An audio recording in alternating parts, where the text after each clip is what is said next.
to the gadgets and technology that we lost this year.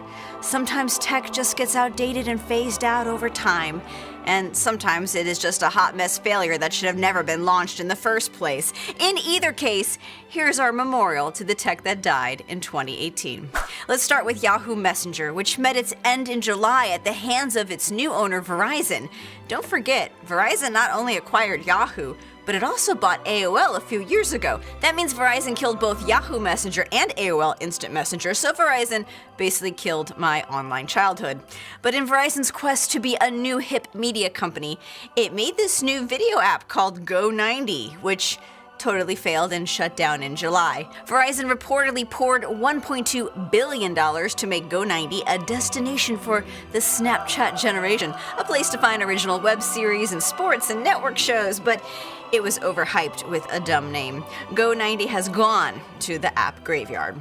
Remember Path? Well, I thought it was dead long ago, but surprise, it officially perished October 1st. This social network started in 2010, and it got a lot of buzz for taking on Facebook with a different approach. Users could only have 50 friends at a time, so it was more private. At one point, it was adding 1 million users every week, and it was worth $500 million. It made stickers popular in chat, and as you would expect, Facebook copied all the things that made it unique, sending Path down a dead end. It was a rough year for social media. Even Nintendo had to own up to failure when it shut down Miitomo. It was Nintendo's first smartphone app with a social twist, where your Mii characters could interact with other Miis, and there was this little game thing that earned prizes, and there really wasn't much substance to it, but it was cute.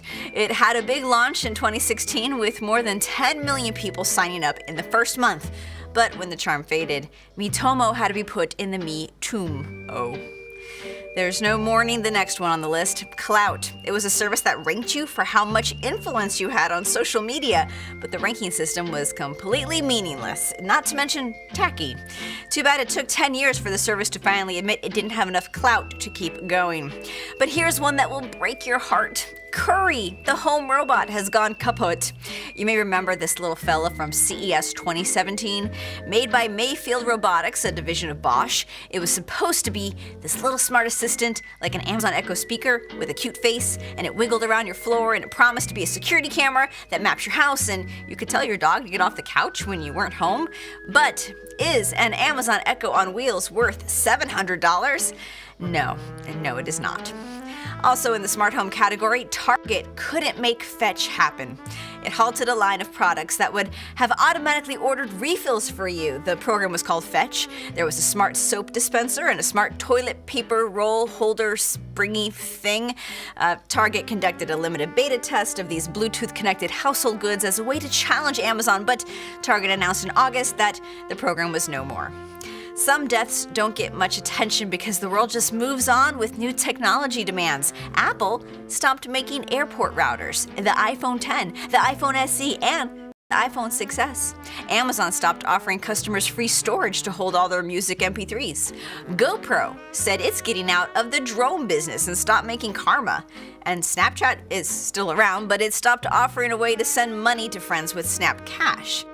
But the biggest death of the year was one of the biggest frauds in tech history, Theranos. The blood testing biotech company claimed it invented a way to do these comprehensive blood tests with just a single drop of blood. Folks said this would change the world, and Theranos was once valued at $9 billion, with the CEO, Elizabeth Holmes, being called the next Steve Jobs. But after a Wall Street Journal report, investigations began to reveal how the tech was flawed, and it didn't do what it was promised. The company didn't just make false claims about the tech, but also its financial performance. The CEO agreed to settle fraud charges with the U.S. Securities and Exchange Commission, and the company has been dissolved. Good riddance. And if you're wondering what's next on the chopping block, well, some deaths have already been announced for next year. Very soon, we're going to have to say goodbye to Google Plus and GeoCities. Sony is going to stop making the PS Vita, and the iconic Volkswagen Beetle is also